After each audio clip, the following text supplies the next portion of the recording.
নেকড়ে টুপি আয়ুষ্মান বাঁচালো গায়নার প্রাণ। অন্যদিকে প্রতিযোগিতায় চিটিং করতে গিয়ে ধরা পড়ল আলিয়া, আর সকলের সামনে নাক কেটে গেল আলিয়ার, আর গায়নার হলো প্রশংসা।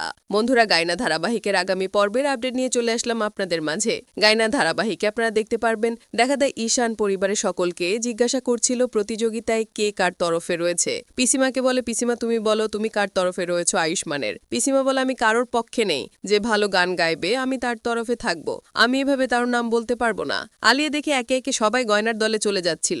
আয়ুষ্মানের মা, আয়ুষ্মানের বোন আয়ুষ্মান, এমনকি ঈশান, ওরা সবাই গয়নার দলে ছিল। তখন বলে, আরে জিঠিমা কোথায়, তোর এখানেই থাকা উচিত ছিল। তখন ঈশান বলে, আসলে মা অনেক অসুস্থ। তখন বাড়ির সবাই মিলে ঈশানের মাকে দেখতে আসে। ঈশানের মা তখন সবাইকে বলে, আপনারা সবাই যান, গিয়ে প্রতিযোগিতা করুন, আমি আসতে পারবো না, আমার শরীর অনেক অসুস্থ। তখন আলিয়া তাকে বলে যে, তাহলে আপনি এইটা বলে দিন যে আপনি কার দলে রয়েছেন। তখন ঈশানের মা বলে, আলিয়া আমি সবসময় তোমার, তুই আমার কি মাথা খারাপ হয়ে গেছে যে আমি ওই গয়নার দলে যাইতে যাব। তবে দেখা যায় ঈশানের মা তো বাড়ির সবাইকে মিথ্যে কথা বলেছে, তিনি তো প্রতিযোগিতা দেখবেন না বলে এরকম নাট্য করেছে। এরপর বাড়ির সকলে চলে গেলে ঈশানের মা হেডফোন কানে লাগিয়ে মুভি দেখতে শুরু করে। পরে সিনে দেখা যায় প্রতিযোগিতা শুরু হওয়ার আগে আলিয়া গয়নাকে চাষির মেয়ে বলে অপমান করতে থাকে। আলিয়া বলে, যদি বাইরের লোকেরা জানতো যে একজন চাষির মেয়ে আমার সাথে প্রতিযোগিতা করতে আসছে, তাহলে আপনাদের সবার বদনামি হয়ে যেত।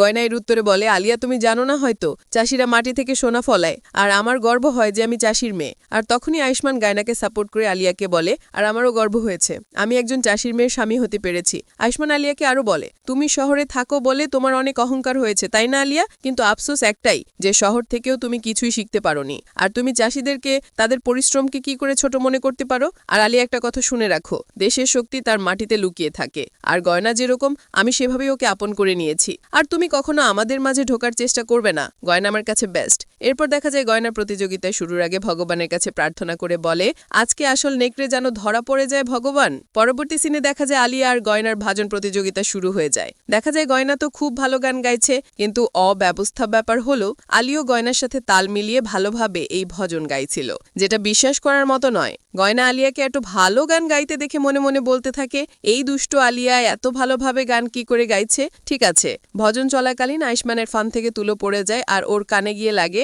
ভজনের আওয়াজ। এত আওয়াজের কারণে আয়ুষ্মানের নেকড়েরও বেরিয়ে আসছিল গণনা। তখন ভাবছিল, এই নেকড়ে মানবী কেন সবার সামনে আসছে না? এত আওয়াজ হওয়ার পর তো নেকড়ে মানবী সবার সামনে চলে আসা উচিত ছিল।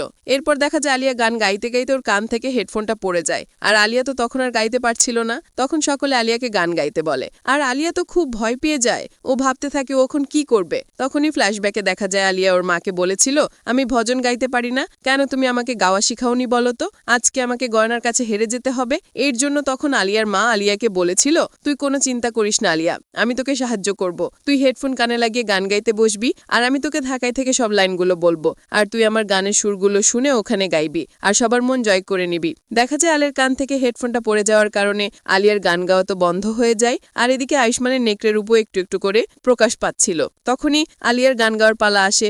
আলিয়াকে সবাই জোর করেও নিয়ে আলিয়ার সত্যিটা সবার সামনে বেরিয়ে আসে। প্রধানের হাতে আলিয়ার হেডফোনটা পড়ে যায়। আরিশান বাড়ির সবাইকে বলে, দেখো আলিয়া চিটিং করছে। আর আলিয়ার তো সবার সামনে নাক কেটে যায়। দেখা যায় আলিয়ার এই কাণ্ড দেখে আয়ুষ্মান তো প্রচন্ড রেগে যায়। ও আলিয়াকে অনেক কথা শোনায়। তারপরে আয়ুষ্মানের জেঠিমার চিৎকারের আওয়াজ শোনা যায়, আর ওনার ঘরে গিয়ে দেখা যায় ওনার উপরে নেকড়ে আক্রমণ করেছিল। বাড়ির সবাই তখন বিশ্বাস করে যে আসলে বাড়িতে নেকড়ে রয়েছে, আর এইসব দেখে গয়না নিশ্চিত হয়ে যায় যে আসলে আয়ুষ্মানের পিসি হচ্ছে নেকড়ে মানব। দেখা যায় গয়না তখনই আয়ুষ্মান আর ওর বাঁধন খুলে আয়ুষ্মানের পিসিকে খুঁজতে চলে যায়। গয়না নিজে নিজে বলতে থাকে, আমার পাতা ফাতা তো একই রকম রয়েছে, এখানে তো কেউই ধরা পড়েনি, তাহলে পিসিমা গেলটা কোথায়? তারপর গয়না যখন আলিয়াকে হুমকি দিচ্ছিল, তখন দেখা যায় আয়ুষ্মান নিজের মানব রূপে চলে এসেছিল, আর তখনই নেকড়ের মানব রূপে ঝাপড়ায় গয়নার দিকে। আয়ুষ্মান তো গয়নাকে নেকড়ের হাত থেকে বাঁচিয়ে নেয়, আর তৎক্ষণাৎ নেকড়ে গিয়ে জালে ধরা পড়ে। আর বাড়ির সকলে নেকড়েকে দেখে অবাক হয়ে যায়। বাড়ির সকলে তো অনেক ভয় পেয়ে যায়। ওরা বিশ্বাস করে নেয় যে আসলে গয়না সত্যি কথা বলছিল, আসলে বাড়িতে নেকড়ে রয়েছে। নেকড়ে জালে আটকে পড়লেও তার হিংস্রতা কমেনি, সে গর্জন করে জাল ছিঁড়ে বের হওয়ার চেষ্টা করছিল। বাড়ির সকলে আতঙ্কিত হয়ে পিছু হটতে থাকেন। গয়না তখন সাহস করে এগিয়ে আসে এবং জাল থেকে বের হওয়া আটকাতে চেষ্টা করে। পরিস্থিতিতে আয়ুষ্মান যে ততক্ষণে পুরোপুরি মানবরূপে ফিরে এসেছে, দ্রুত পদক্ষেপ নেয়। সে একটি লোহার রড নিয়ে নেকড়ের দিকে এগিয়ে যায়। ভয়াবহ একটি লড়াই শুরু হয় নেকড়ে এবং আয়ুষ্মানের মধ্যে। নেকড়ে তার ধারালো দাঁতন নখর দিয়ে আয়ুষ্মানকে আক্রমণ করতে চেষ্টা করে। আয়ুষ্মান দক্ষতার সাথে নেকড়ের আক্রমণ প্রতিহত করে এবং সুযোগ বুঝে নেকড়ের মাথায় আঘাত করে। নেকড়ে দুর্বল হয়ে পড়ে এবং একসময় নিস্তেজ হয়ে মাটিতে লুটিয়ে পড়ে। এদিকে আলিয়ার প্রতারণা ধরা পড়ার পর তার মা এসে আলিয়াকে বকাঝকা করতে থাকে। আলিয়ার মা সকলের সামনে ক্ষমা চায় এবং আলিয়ার এই কাজের জন্য লজ্জিত বলে জানায়। আলিয়া নিজের ভুলের জন্য অনুতপ্ত হয় এবং গয়নার কাছে ক্ষমা প্রার্থনা করে। গয়না উদার মনে আলিয়াকে ক্ষমা করে দেয়। বাড়ির সকলে গয়নার এই মুহূর্ত দেখে মুগ্ধ হয়। ঈশানও গয়নার প্রশংসা করে এবং জানে যে গয়না সতী প্রতিযোগিতায় জয়ী হওয়ার যোগ্য। দেখা যায় বাড়ির সকলে মিলে নেকড়েটাকে কিভাবে নিরাপদে বন বিভাগের হাতে তুলে দেওয়া যায় সেই বিষয়ে আলোচনা করছে। গয়না সকলকে বোঝায় যে নেকড়ে একটি বন্যপ্রাণী আর তার প্রাকৃতিক আবাসস্থলে ফিরিয়ে দেওয়া উচিত। আয়ুষ্মানের পিসি যে এতদিন নেকড়ে মানবের আসল রহস্য বলে বেড়াচ্ছিল সেটার ভুল বুঝতে পারে এবং গয়নার বুদ্ধি আর সাহসিকতার প্রশংসা করে। এই ঘটনার পর গয়না সকলের আরও বেশি প্রিয় হয়ে ওঠে। তার সরলতা, সত্যতার সাহসিকতা বাড়ির প্রতিটি মানবের মন জয় করে নেয়। তবে এই ঘটনায় বাড়ির ভেতরে একটি চাপা উত্তেজনার সৃষ্টি হয়। নেকড়ে মানবকে এই প্রশ্নটা সবার মনে ঘুরপাক খিল।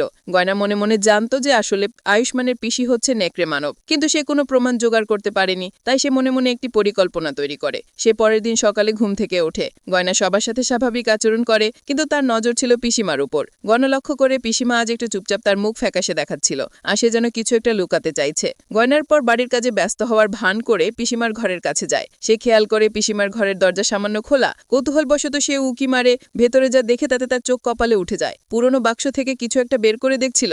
গয়না আরো কাছে গিয়ে দেখে সে তো একটা পুরনো ডায়েরি। ডায়েরির পাতাগুলো হলুদ হয়ে গেছে। পিসিমা দ্রুত ডায়েরিটা লুকিয়ে ফেলার চেষ্টা করে, কিন্তু ততক্ষণে গয়না কিছুটা দেখে ফেলেছে। ডায়েরির পাতায় কিছু আঁকার ছবি ছিল যেগুলো নেকড়ের ছবির মতো লাগছিল।